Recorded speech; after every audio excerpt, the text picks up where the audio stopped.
So what happened at the Senedd today? Well, the Chief Executive, James Price, and the Director of Rail Operations, Alexia Corse, were questioned by Assembly members about their recent troubles in the last few weeks since taking over last month from Arriva. And they just wanted to get some answers, really, of, all this disruption that they've had with the railways, with some areas in Wales even having an 80% cancellation rate. So they were there just to kind of iron out and put their hands up and say that they had made a mistake. And Rhun ap Iorwerth, the AM for Ynys Môn, had praised the company for saying sorry for the disruption, for the poor service. They had said that nothing has really changed so far, so they've got a specialist in to come and find the roots of why they're having so much issues so early on from taking over.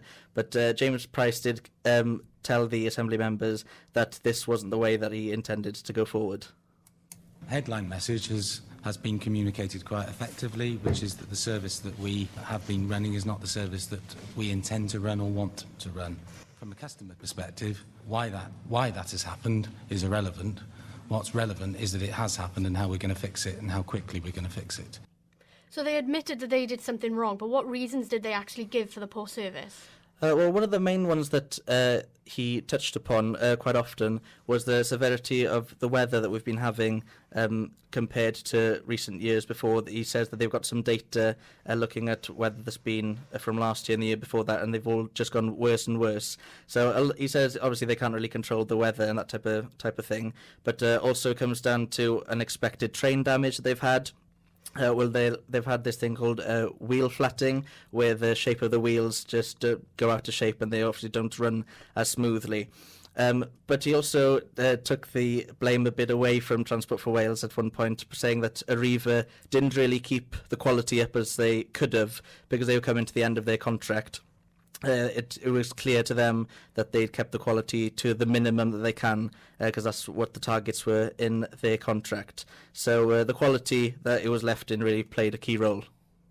So if you normalise the Wales fleet and compare it to the best-in-class fleet in the UK of a similar age and structure, you will see that under Arriva's operation, the units were roughly twice as unreliable as the best in class.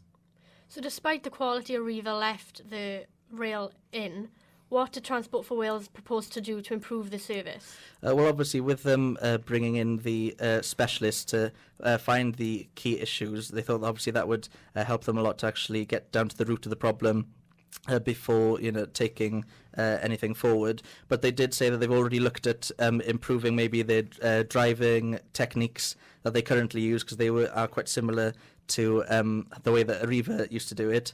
And they also use the same wheel suppliers, and obviously with all the wheel flatting, it's not really going their way. So they're thinking of changing suppliers for that.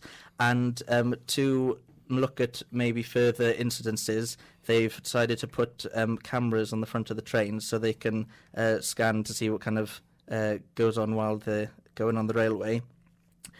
But also the main thing, they said they've been very underinvested before they took over last month. So their main aim really was to just invest effectively in certain parts.